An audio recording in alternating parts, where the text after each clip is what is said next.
Welcome back to another Jay's Color video, and today we're moving on with my ranking for the Marvel Legends Shang-Chi and the Legends of the Ten Rings wave from the Marvel Legends line. So we're going to go through, I'm going to tell you my least favorite to favorite. There is no build-a-figure for this wave. It was a comic book figure, so I don't need it for my collection. So yeah, without further ado, let's jump in and take a look at the number 5 spot. In last place, we have Wenwu. So a couple of things about him. There are a couple of inaccuracies, like I said in his review. So for that, I feel like he should be in last place. But his costume is kind of cool, even though the person in fourth place may not have the most interesting costume design.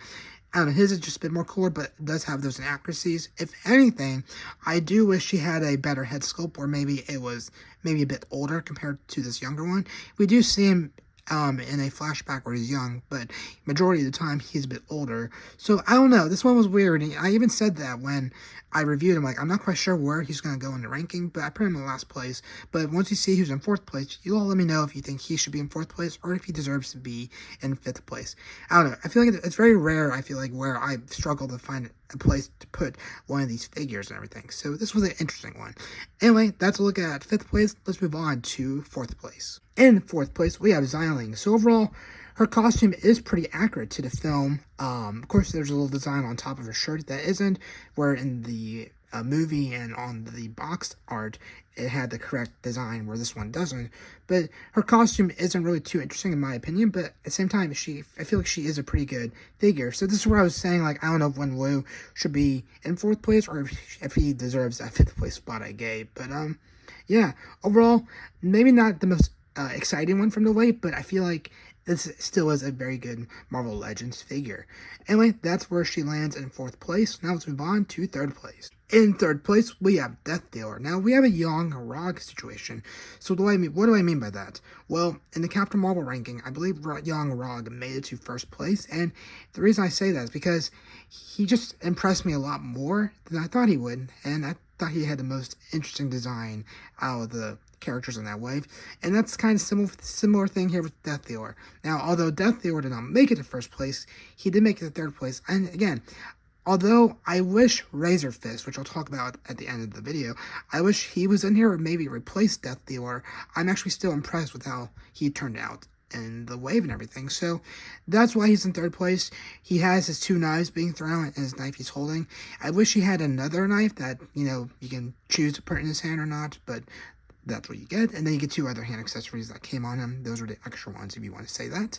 And so, yeah, that's where he ranks in my ranking. Let's now move on to second place. In second place, we have Katie.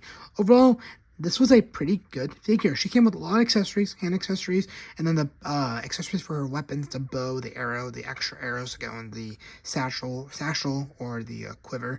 And then you have Morris, the creature right there. So overall, I really like this figure. I have nothing bad or too much else to say about her, so yeah, that's where she lands in my ranking. Overall, a pretty good figure. Now let's move on to first place. In first place, we have Shang-Chi, and I got to thinking, it'd be kind of bad if the main character of said film was probably the worst from the wave. So I'm really happy that he's in first place. And overall, when I first reviewed this guy, I really like all the accessories, the colors for his costume with the red shirt and then the sleeves rolled up a bit, the black pants, and I don't know, I just really like the combo of colors there. But also, I had a real fun time posing him before I got to my final pose during that review.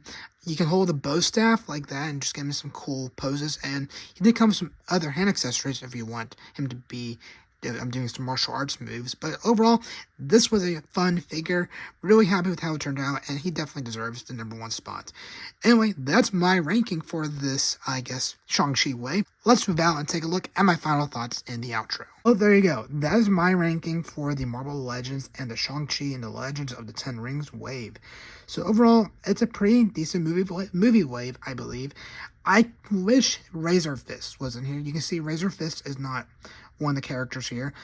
If I had replaced one of them, I think I would replace Razor Fist with Death Dealer, but I don't know, I feel like they could have gave us that, because I feel like he's the only big name character or side character that's missing from this wave. But other than that, we got majority of the people you would want, I think, for this Shang-Chi wave. But you let me know your thoughts in the comments below.